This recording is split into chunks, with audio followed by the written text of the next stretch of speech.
Day 513 of the Ukrainian War Map, also known as the Russo-Ukrainian War. Juzzy here, and today is another update as I take that simplified and down-to-earth approach to some of the most important happenings on the ground in Ukraine.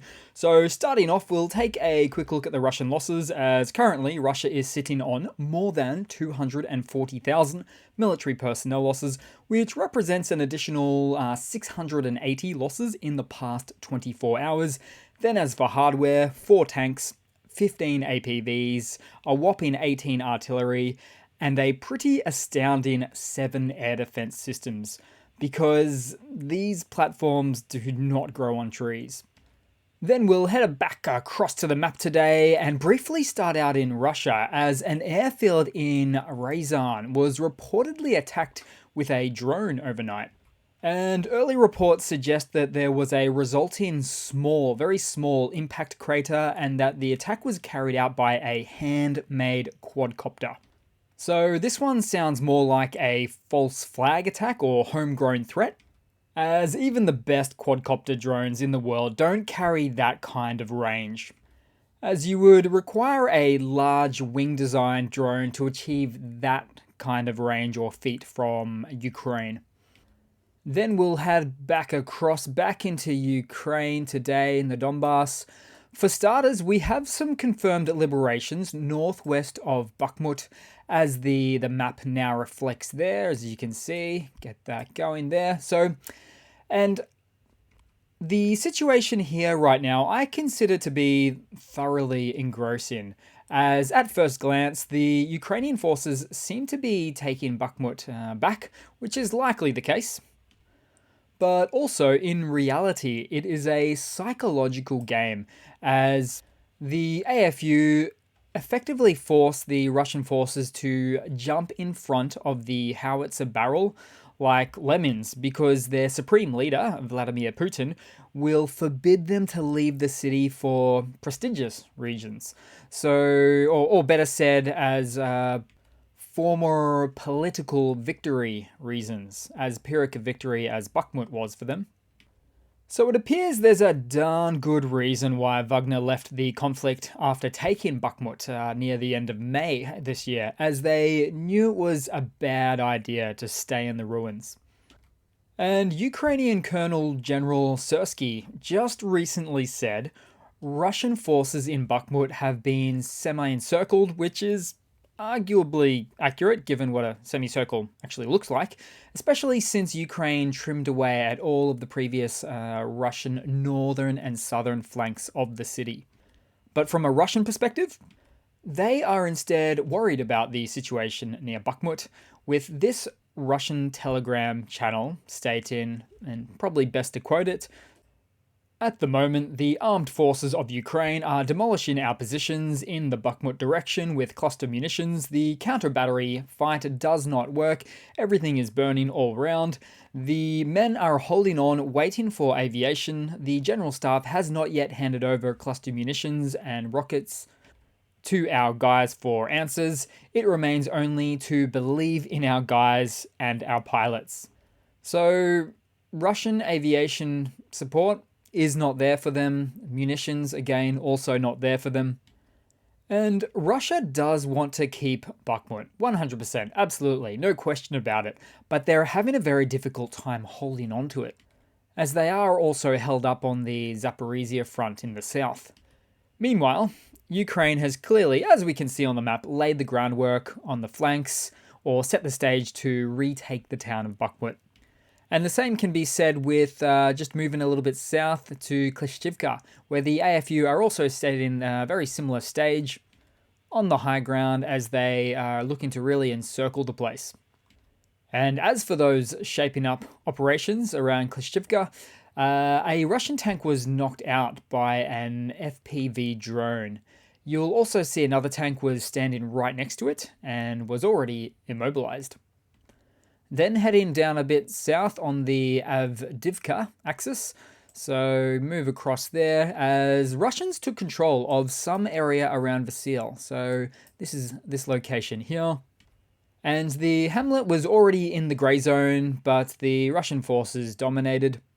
Which brings me to my next point, as some commenters previously said that I don't report the Russian gains, but it's more of a case of where are the Russian gains, so that I can actually have the opportunity to report on them.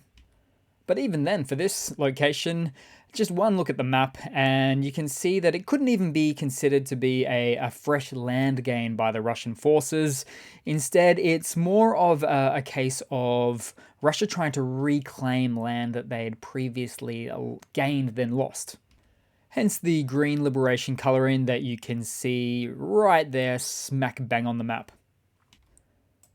Then, really nearby to here, on the outskirts of the Donetsk capital, another Russian Tulpan 240mm self-propelled mortar was destroyed by the Ukrainian army with precision counter-battery fire.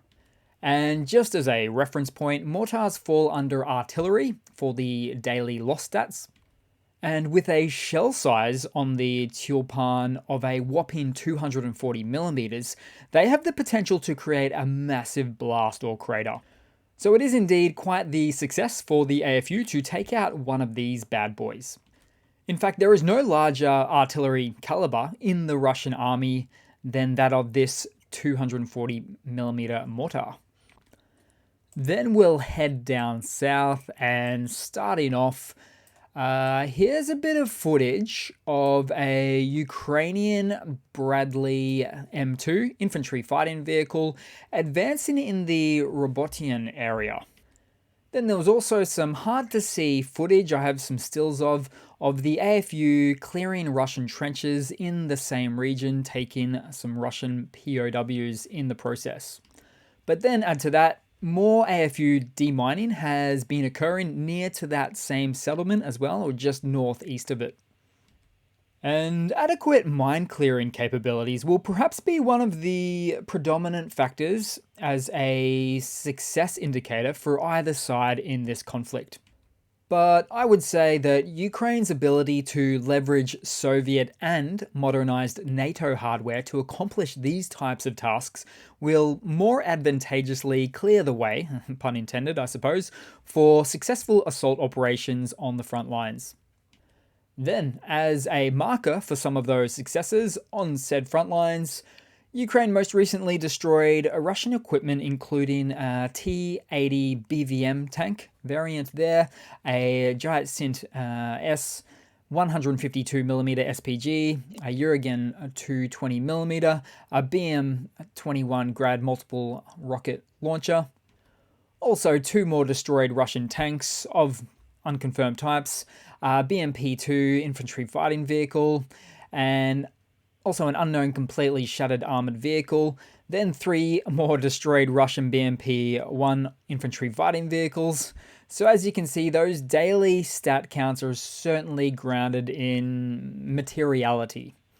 But it obviously gets a bit much to say and show, so it's not exactly a daily occurrence for me to go to town like that.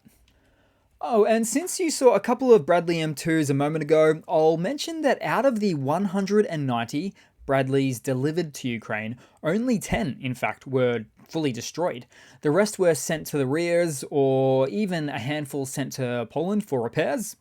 But even more importantly, we're seeing a massive uptick of the Ukrainian military personnel's survivability rates in Bradleys, and really any other NATO armoured platforms too, in contrast to their Russian or Soviet counterparts.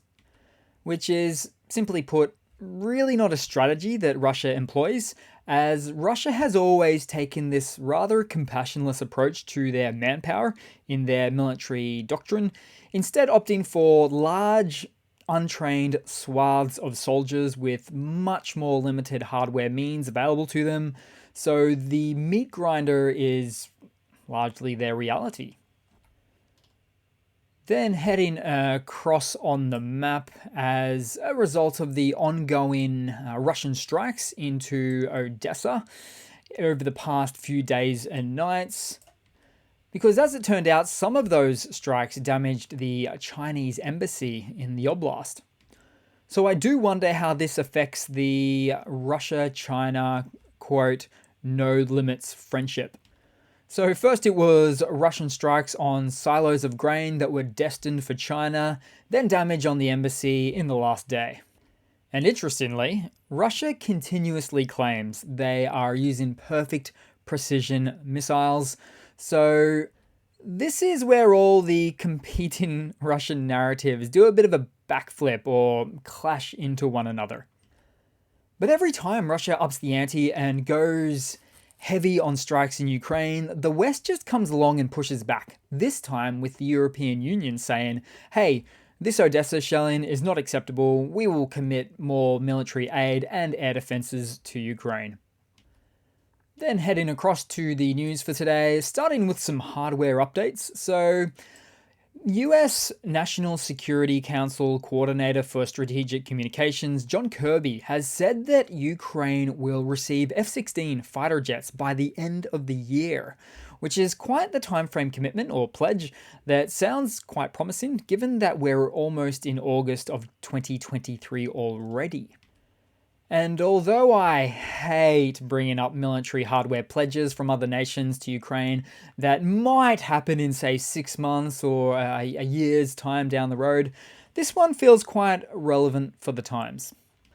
Then in some other news, looks like the upcoming BRICS August meeting in South Africa by the leaders of each of the countries will have to do without bunker boy Putin's attendance. Instead, with Russian Foreign Minister Lavrov taking his place. See? Putin gets it. So, bunker, safe, or travel internationally to one of the 123 member states of the ICC, International Criminal Court, which forces those countries to arrest Putin on arrival, including South Africa, who is a signatory to the Rome Statute of the ICC. Unsafe. Also, on top of that, Putin and South Africa were also having a bit of a spat recently about him being able to or wanting to attend without being arrested. It was just embarrassing. Then in some other news, Ukraine took down a massive bot farm and seized 150,000 SIM cards and various other troll hardware as located in Vinnytsia of Ukraine. So the Ukrainian cyber police came across this bot farm's posting of ads on social media that violated the norms and legislation of Ukraine, as it was spreading hostile propaganda and some pretty heinous pro-Russian disinformation. But the trolls didn't sufficiently cover their tracks, causing their troll operation to inevitably be ousted. Then, in a Russian military mobilization blunder segment of sorts, the Russian State Duma adopted new amendments to their laws on mobilization, thus increasing existing fines and introducing new ones for avoiding mobilization, for not doing things such as not updating personal information at your local military enlistment office. Plus, it was just the other day when Russia increased the age limit for their mobilized reserves, making for Russians up to the age of 70 to be able to be called up for war, which all just reeks of desperation. And I do think that if the Russian lawmakers are not careful enough, they could incidentally make themselves eligible for the front lines too. Then I'll do a funny to round it all off with today, guys. So, Putin's Botox mouth. I've come across some footage recently of Putin's mouth having a mind of its own, possibly from a stroke or another health condition, but you know what I'll always suggest. It's the unfortunate side effects from all of those Botox injections, of course. I mean, this guy is chasing his tail at this point with all of the unnatural facial enhancements as a result of what is clearly some very vain Botox injections. Just stop it, Uncle Poot. Age gracefully. You can be beautiful just as you are. Well, maybe not. He clearly doesn't think so. So that's it for today, guys. Thanks again for watching as we spread this message to the world of how not to be a dick of a country, and how to not support your autocratic leaders on their singular hell-bent mission to destroy their own country in the process. So please like and comment, and I do hope to see all of you guys there in the next one. Cheers!